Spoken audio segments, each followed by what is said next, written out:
Hey y'all, my name is Travis and I'm on staff here at Capstone Church. Just wanted to say thank you for checking out this resource, and we pray that the Lord uses it to challenge, convict, correct, and encourage you.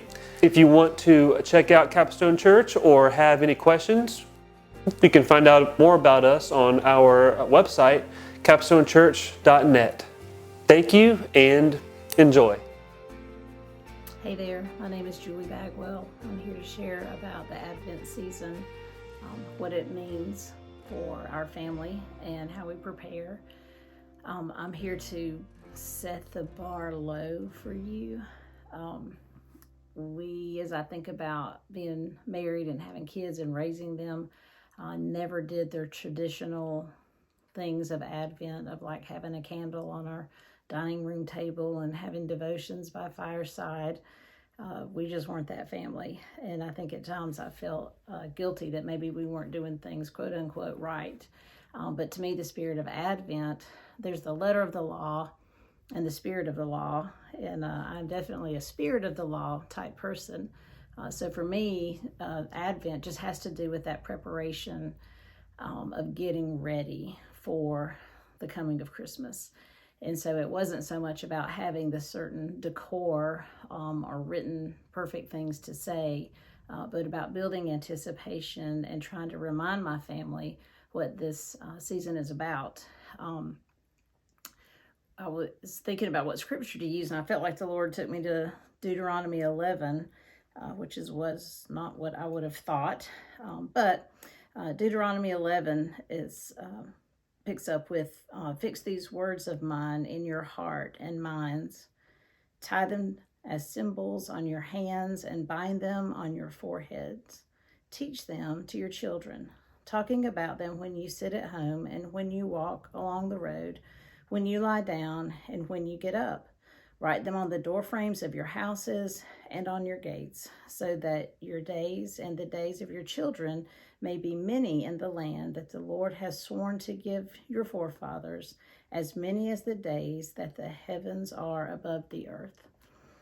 And I was just thinking about when we get to Christmas, the doorposts and the door frames and all the decorations that we do. I think that's one of the ways that we can be intentional about talking about God and His ways and His laws, as it says here, fix the words on our minds. And so using all the decor that we have around just to talk about light and with candles and what that means and how we can be the light of the world. Or when we decorate with red and what that means from the sacrifice that Jesus made for us. So you can use a lot of non-traditional things to help remind your kids or to remind those that are around you of why we're celebrating the season that we are. But I think sometimes we get hung up with setting really high expectations of a family event or what our house is going to look like. And unfortunately, we get often caught up in comparing to what other people are doing. So my biggest encouragement is to set your expectation based on what the Lord is giving you for you and your family. And sometimes that's hard to do because that means we have to be still and we have to ask the Lord what is going to be the most important part of our family tradition. And it may change year to year. It may change when you have children. It may be different when you don't have children. It may be different when you lose a loved one. The root of disappointment is unmet expectations. And so making sure before we go into the holidays that we have the right expectation that God has for us through this season, and that's the only thing that we should be shooting for. Minimize that comparison and what everybody else is doing. And I think that's one of the things that I did not do well over the years. I am if a little is good, a lot is better mentality. And I think it's taken me a long time to learn that more is not better, but better is better. And sometimes that means to simplify things and have fewer things, less things on the schedule, but be meaningful with the things that are on your schedule. As the word says here, it's talking about teaching your children when you sit at home and when you walk along the road and when you lie down and when you get up, we need to sit down and we need to lie down. We need to rest. This season comes with a lot of extra things on our schedules, and it can be a drain of rest. And then we're too tired to enjoy the things that we're going to. And if you have a family, your children need their rest. And so going to a lot of activities sometimes, they may not be at their best. And so as you sit down, you can talk about Jesus. As you rest, you can look at the decorations that are at home, and maybe saying no to some activities. It really is okay, because you're going to have quality over quantity. I would encourage you to go ahead and look at your calendar now in the next few weeks, and just intentionally block some days out where you're not going to say yes to an invitation, that you're going to stay at home. And maybe, again, if you have smaller kids, you can plan a little activity around maybe a dinner and having animals from a nativity set on the table that they get to play with. Or maybe your kids are older and you have something different to do. But block some time where the answer is no to any invitation, because you're going to be intentional about having your family together and being able to rest. And, again, having the resources available when you do go to be able to enjoy things.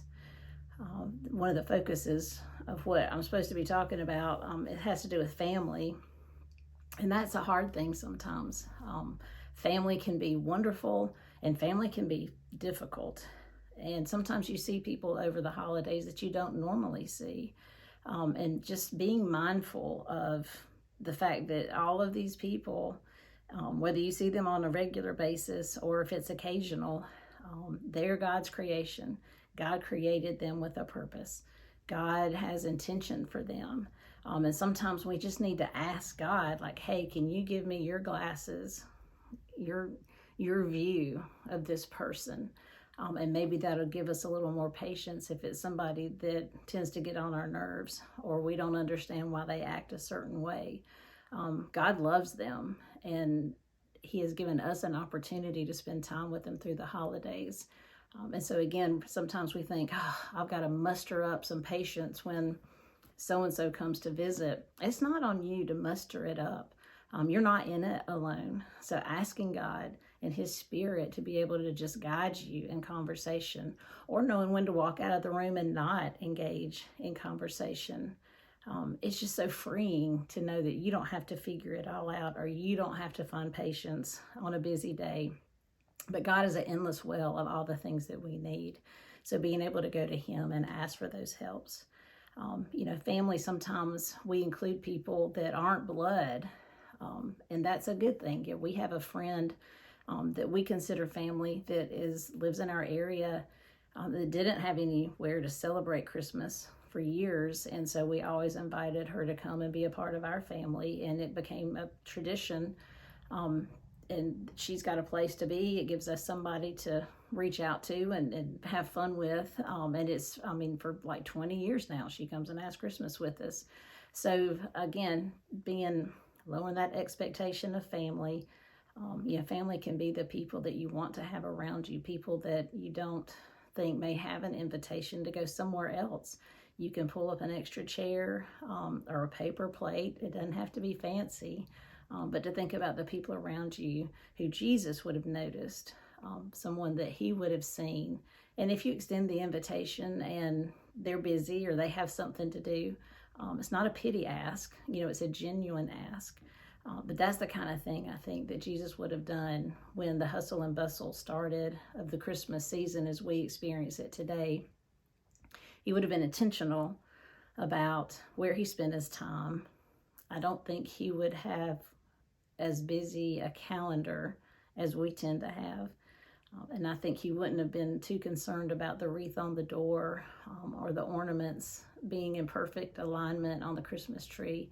I think He would have cared about the people that were in the room. He would be okay if the pie was burned or if the dog licked the plate. He would care about the people, because that's why He was here, is to save and to see the people that need Him. So again, think about where you're going to spend your time and energy block time now so that you can make sure that you've got the rest that you need. When it comes to family, if family is hard, remember you're not in it alone. Ask God to help you. Ask the Spirit to let you see them in a different light. And if you're missing family members this year, God is there to comfort us as well. It's okay to grieve. It's okay to know that they're not going to be there, and hopefully they're in a better place.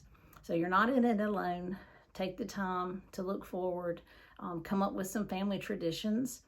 If they don't work, I release you from feeling guilty about doing it again. We kind of shifted through the years, did some things that were just awful and didn't work out too well. And we just tried to learn from that and grow. And, even unexpected things like illness. My kids still talk about one of their most memorable Christmases is when everybody got the stomach flu. And my son counted how many times he threw up. I mean, it is what it is, and you deal with it. And but it becomes a memory. And we never will forget that one. So anyway, I hope something in here gives you some encouragement. Feel free to enjoy your Christmas season. Don't dread it. Ask Jesus how he would like for you to celebrate it. Trust the Spirit with all the things as you plan. And I know it'll be a blessing. Just enjoy the people that you are with. And I can't wait to see what wonderful things happen with you and your family. Please share them with me if you see me. Thanks.